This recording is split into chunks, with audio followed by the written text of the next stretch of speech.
Assalamualaikum warahmatullahi wabarakatuh.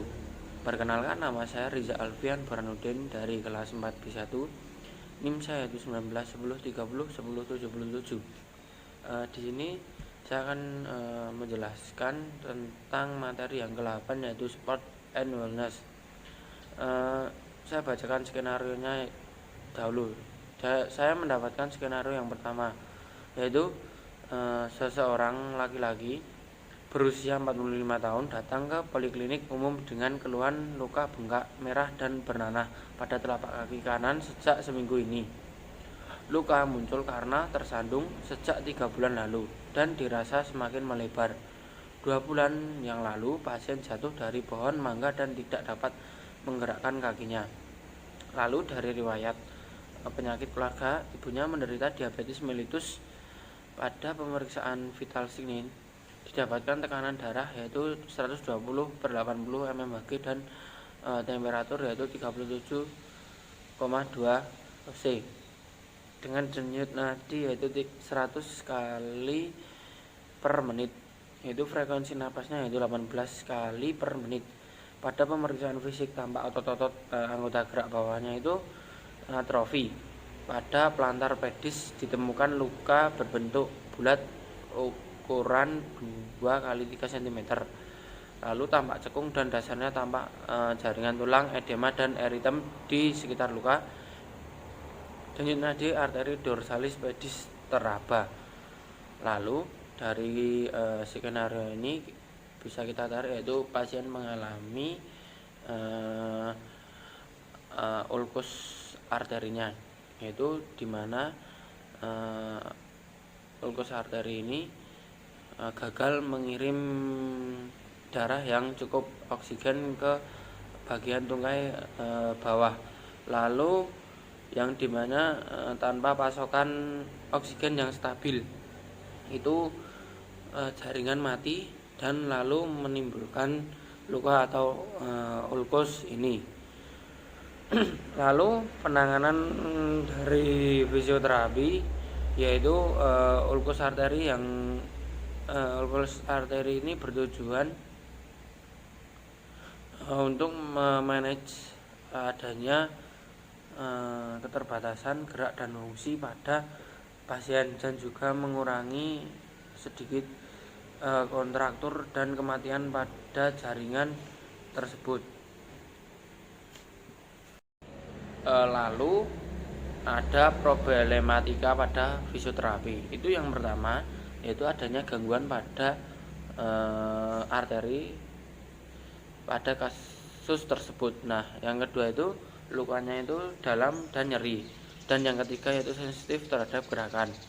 Terus ada persiapan dari fisioterapi, yaitu yang pertama yaitu derajat luka dan penyebab lukanya itu apa. Lalu yang kedua yaitu asesmen, yaitu mencari informasi yang lebih pada pasien.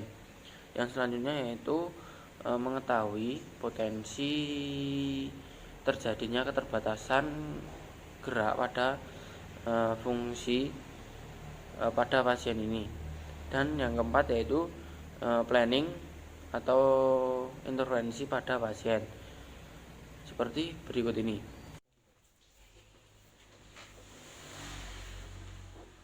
Pak, ada yang bisa saya bantu? Ini saya mau konsultasi keadaan kaki saya. Ya, untuk namanya siapa, Pak? Galih. Ya, untuk umurnya 17. Untuk awalnya Tangan. ya, untuk keluhannya Keluhan bengkak merah-merah di kaki kanan dari seminggu yang lalu. ya. Untuk awal dari bengkaknya Awal 3 bulan yang lalu ya, itu saya pernah tersandung.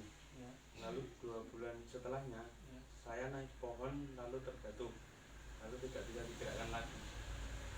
Saya konfirmasi adalah namanya Galih, umurnya 17 tahun, alamat Pegangan, lalu keluhannya bengkak merah-merah di kaki kanan dari seminggu yang lalu. Terus awal dari bengkak itu 3 bulan yang lalu.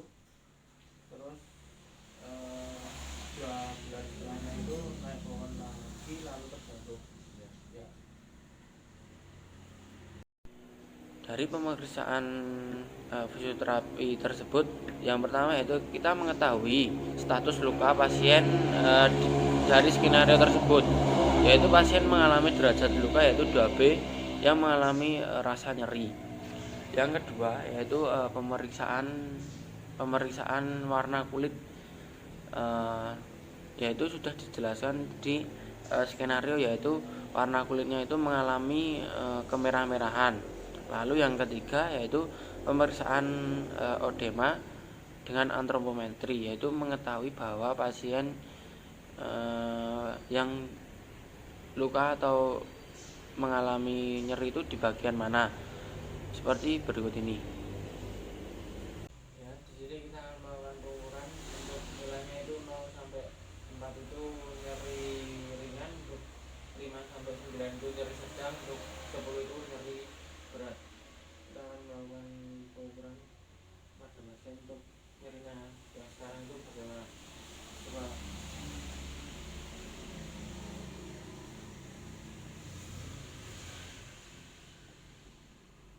Ini tanda pengukuran yaitu 3 nyerinya, yaitu nyeri ringan. Lalu untuk yang ada sentuhan, bentar.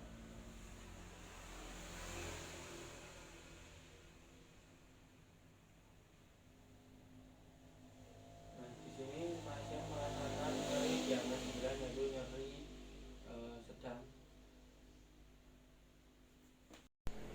Setelah kita melakukan pemeriksaan, yaitu ada diagnosis, yaitu dengan pemeriksaan ICF. Yang pertama itu di ICF itu ada body struktur, yaitu adanya arteri tip dorsalis pedis, dan yang kedua yaitu ada arteri tibialis posterior, yang dimana gangguan itu terjadi dari arteri proximal femur.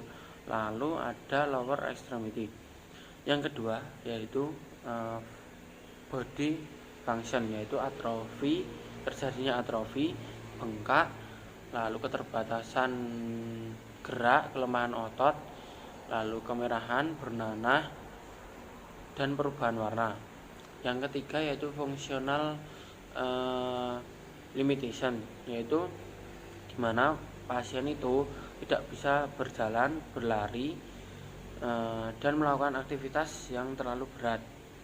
Lalu yang selanjutnya yaitu ada partisipan retruction, yaitu pasien tidak bisa melakukan jalan-jalan atau traveling. Dan yang kedua yaitu dari segi olahraga, pasien ini tidak bisa melakukan jogging, lalu badminton, dan lain-lain yang yang dengan aktivitas geraknya itu berat. Lalu pekerjaan itu akan terganggu dan tidak bisa stabil. Karena itu fisioterapi akan memberikan intervensi atau latihan dari pasien ini, yaitu latihan itu dari yang rendah ke yang tinggi, atau bertahap dari pasif ke aktif gerakannya. Nah, dari beberapa hari melakukan exercise kepada pasien ini, kita bisa melihat bahwa pasien ini mengalami atau bisa melihat atau mengukur kemampuan dari pasien tersebut.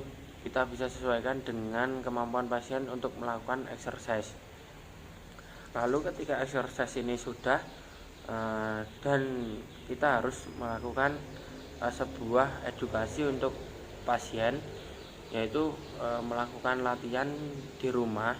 Tentu itu bisa dibantu oleh keluarga atau orang-orang terdekat yang di rumah, yaitu kita bisa memberikan contoh-contoh gerakan untuk melakukan latihan di rumah.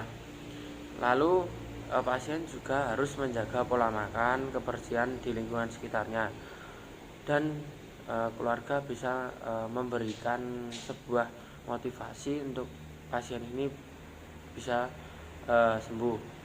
Sekian yang bisa saya sampaikan. Bila ada salah kata mohon maaf. Wassalamualaikum warahmatullahi wabarakatuh.